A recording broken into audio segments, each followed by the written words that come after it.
Alright, muri Zimbabwe. Right now muri kupisa mustate house, hamusi kugarika. Right.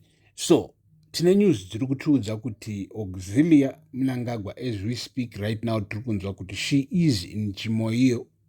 Waenda kuchimoyo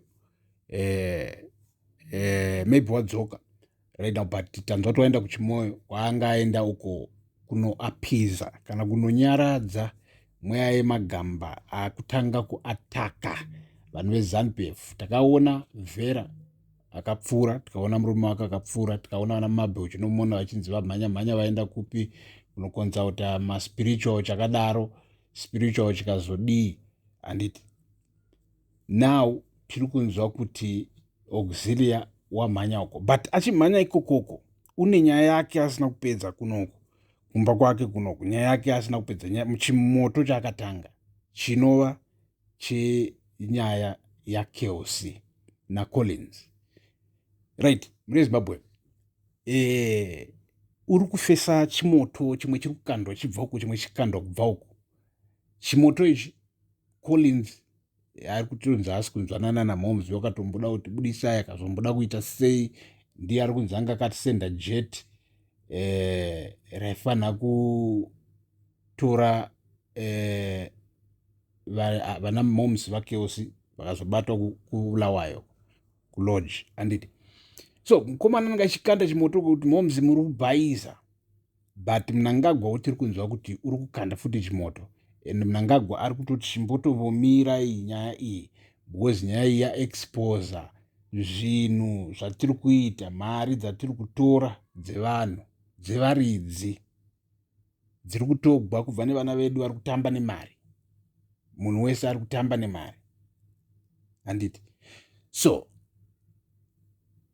muri Zimbabwe ndikuda kuti ndipinde nemidipi because ndine nyaya muri Zimbabwe. So Comrade Gungunde vapinzira information yokuti ndikafunga nezveinformation iyoyo ndotaura rikaundoita sei, but inini ndinototaura tine zvima 2 megabytes hanzi chakadaro, right. Regai tipinde muinformation. So muri Zimbabwe right now vakomana within the deep state, apa takutaura zvedeep state because ndokunoitika zvinhu zvose zvinoitika kupublic izvo zvichingoitika kupublic, right. ZANU-PF Central Committee ine vanhu 300, right, ndo deep state, you understand.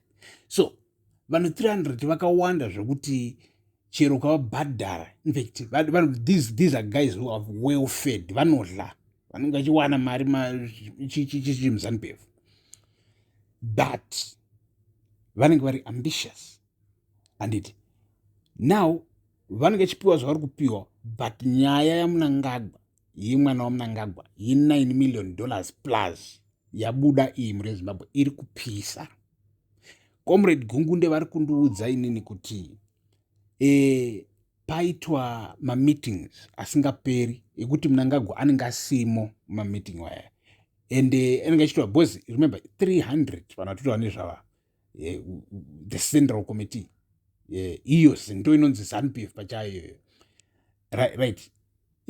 Vanhu vanenge vaisangana kwavari kana kuti 10, vamwe vaisangana kwavari chi, because vanenge vakuona kuti iwe isusu tiri kudla nzungu, vamwe vachidla mudododo. Handiti because kana muchizwa kwekufadaya kana uchifadaya nebudget yestate yo zvoti unoita zvimoko zvaunoda, hapana kwanzi unozolimitwa nebudget. Chiro kachiona ka1 pamwedzi bo nokuna tongochitengera lambo futi uchichiona ka1 pamwedzi bo, because une budget renyika, nyika ine madiamonds, ine goridhe, ine lithium, ine hobo, zvinhu platinum, everything, right. togona kutogadzira mafoni edu munomu tozongonotora chino ichichi pakongo apa totobatanidza because tine maminerals ese togona kutozvigadzirira zvinhu zvedu takutoita zvedu munomu isusu handi kana kwauchinzi tine maleaders akarongeka bhozi chinyika chinotora munhu wese unotora kunge achidla mudododo muno muzimbabwe because zvese zvirimo handiti but kana ukazoona kuti kana uchida kunyatsokuona kuti zvikwadi zvirimo tarisa uone $9 million yakaspendegwa kukahwaga kaside chick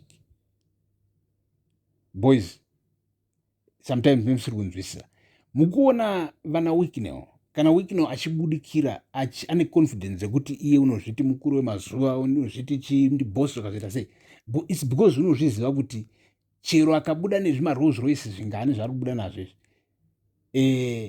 haazombo-ofendi president Mnangagwa because ivo muraramiro wavari kutoita unotoita sei uri kana kuti 50-70 times bigger than Wicknell's lifestyle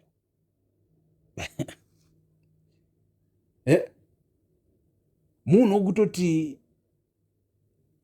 nevana vake zvamuri kuona izvi hazvitoshamisi kuti mumwe mwana une private jet rake anenge achingobuda achingoenda kwaari kuda anytime vanenge vari mamansion everywhere kunana Dubai kunana China kunana chi kutongobhuruka vachiinda achinomhara do you understand because mari iri kuspendwa muri Zimbabwe ende zvese izvi zviri kupisa right now within the deep state they are seeing it because pakavhugwa curtain mbijana kuti mupfe and then modongorera mukati makuona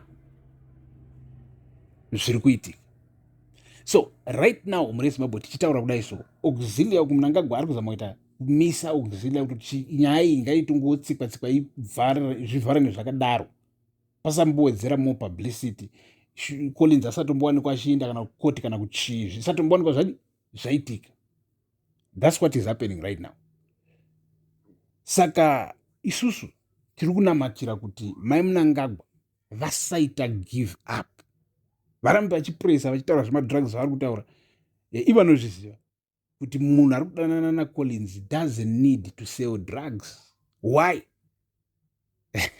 doesn't need to sell drugs to make money Collins is the money and you can't question out munhu mukadzi wauri kuona musikana ane mari woquestiona kuti ari kuiwana kupi uchizva kuti boyfriend yake ndiCollins you can't because no source of income source of all connections and everything but uri kuindisa munhu uchikanzi keusi unozotora risk yekutengesa madrugs nefamily yake iye ane mari yose already akabata Collins you understand so mai Mnangagwa ngavarambe vachipusha keusi kuramba kachibudisa information and then ruzhinji kuramba kuchiziva zviri kuitika Central Committee ZANU-PF deep state retired generals machichi serving generals awakapiwa maybe kuma 200,000 vonyatsokuona kuti aiwa pane mari refu iri kutambwa nayo isi tichipiwa nzongo muri Zimbabwe peace